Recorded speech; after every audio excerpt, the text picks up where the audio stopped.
بسم اللہ الرحمن الرحیم۔ عربی قصہ سچے کتوں کی گواہی۔ ایک بستی کے لوگ جھوٹ بولنے اور جھوٹی گواہی دینے کے لیے مشہور تھے۔ اس بستی کے ایک مرد اور عورت نے خفیہ طور پر نکاح کر لیا۔ نکاح یقیناً شریعت کے مطابق تھا۔ نکاح خواہ قاضی اور گواہوں کی موجودگی میں کچھ عرصے بعد میاں بیوی میں ناچاکی ہو گئی اور شوہر نے بیوی کو گھر سے نکال بھی دیا اور اسے تمام شرعی حقوق سے محروم کر دیا۔ خاتون شہر کے قاضی کے پاس مقدمہ لے کر گئی اور بتایا کہ شوہر نے گھر سے نکال دیا ہے۔ قاضی نے کہا تمہارے اس نکاح کی تو کسی کو خبر ہی نہیں۔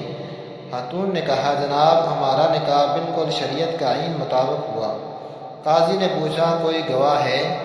جی قاضی صاحب 2 گواہ بھی تھے، انہی کی موجودگی میں یہ نکاح ہوا تھا۔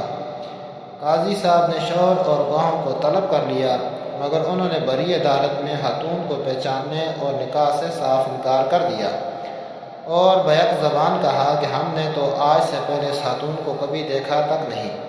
قاضی صاحب نے خاتون اور شوہر اور گواہوں کو بیک وقت گہری نظروں سے دیکھتے ہوئے خاتون سے پوچھا کیا تمہارے شوہر کے پاس کتے ہیں؟ خاتون نے کہا ہاں۔ قاضی نے خاتون سے پوچھا کیا آپ کتوں کی گواہی اور ان کے فیصلے کو قبول کر لیں گی؟ خاتون نے کہا جی ہاں، مجھے ان کی گواہی اور فیصلہ قبول ہوگا۔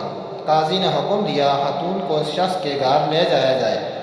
اگر وہ اس خاتون کو دیکھ کر اجنبی جان کر بھونکنے لگے تو یہ عورت جھوٹی ہے، اور اگر وہ کتے خاتون کو دیکھ کر گھر کا فرد سمجھ کر خوش ہوں اور اس کا استقبال کریں تو خاتون کا دعویٰ درست اور شوہر اور گواہ جھوٹے ہیں اور یہ خاتون گھر کی مالکن ہے۔